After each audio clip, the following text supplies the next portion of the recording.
Okay, so today we are going to be talking about child malnutrition in Argentina. Now, there are four main types of child malnutrition, which all fall under the umbrellas of overnutrition and undernutrition. Under the umbrella of overnutrition, we have overweight and obesity. Now, when a child is considered overweight or obese, it is because their weight is considered too high for their height. Now, under the umbrella of undernutrition, we have stunting and wasting. Stunting is when a child's height is considered low for their age, and wasting is when a child's weight is considered low for their height. There are a lot of specific metrics within all four of those, but those are the gist. In Argentina, over 12% of children are considered overweight or obese, followed by 10% of children who are stunted and 1% who are wasted. However, in lower income and rural areas, we actually see rates much higher. And while every country in Latin America has been seeing child malnutrition rates decline since 1990, Argentina is the one exception seeing an increase in rates. So that begs the question, what's causing these rises? It primarily boils down to income, climate, geographic location, and education. Starting with income, Argentina is actually considered to be a middle-income country. One thing that comes with middle-income countries is higher consumptions of soda. And Argentina actually has the third highest soda consumption in the world and the highest in Latin America. To put it into context, the average Argentine consumes over 23,000 grams of sugar from soda on a daily basis. That's over half a gallon. And experts estimate that over 800,000 cases of child obesity in Argentina are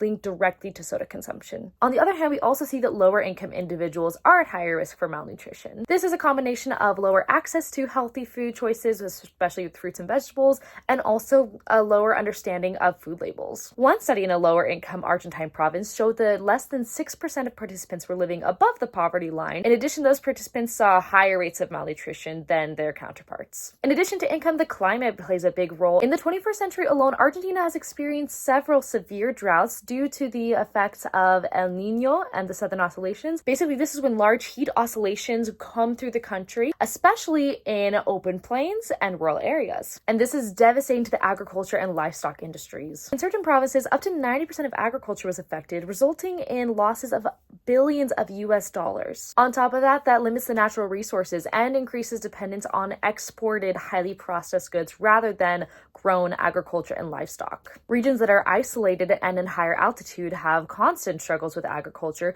due to the lower oxygen levels and adverse conditions. This continues to push a further reliance on imported goods that are heavily processed and low in nutrients. Studies have shown time and time again that the higher one's education is, the more likely they are to have a balanced, nutritious diet. This goes back to what we were talking about with income, with better access to resources with higher education, as well as a better understanding of food labels and balanced diets. While Argentina as a whole has high levels of education attainment, this is not consistent throughout the whole country. Areas that are lower income and rural see the highest rates of malnutrition and the lowest education attainment rates. These students are up to 70% more likely to drop out. Now, what happens exactly when a child is malnourished? Primarily, there are many health risks associated with malnutrition, particularly diabetes, susceptibility to infections and communicable diseases, as well as non-communicable diseases such as hypertension, dyslipidemia, and premature death. Right now, nearly 8% of children in Argentina experience pediatric hypertension, which is almost double the global rate. Children in Argentina are also experiencing rates of dyslipidemia and diabetes at higher than the global rate. Additionally, children who are malnourished are less likely to perform well academically. Not only is cognitive development and learning capacity impaired physiologically, but they are also more likely to get sick, as previously mentioned, and therefore more likely to miss school. A child who is frequently absent performs between 50 to 200% more poorly on their schoolwork than their peers. And absenteeism is one of the greatest predictors of a child dropping out of school. Now, there are organizations working toward alleviating child malnutrition. One of said organizations is Bountiful Children's Foundation. Bountiful Children's Foundation, or BCF, starts with a nutritional screening where they categorize the child between being stunted, wasted, at risk of malnourishment, or normal. They currently do not have screening tools to categorize overweight or obese children. BCF provides parents, particularly the mothers, with nutritional counseling. In these lessons, they discuss basic nutritional principles, the negative consequences of malnutrition, and allow for time for the mothers to ask questions. Mothers are then provided with nutritional supplements to give to their children. Children are routinely screened to track progress, and they are screened for every 6 months until the age of 3. Not only that, but BCF connects these families to local community resources such as community health workers. BCF currently operates in 19 countries. Unfortunately, Argentina is not among them. Although child malnutrition rates are on the rise in Argentina, which is an outlier from all other Latin American countries, due to the high GDP of the country, there is little focus on this area. As research continues to identify these gaps in the interventions, the hope is that there will be future programs implemented in Argentina to address this growing issue.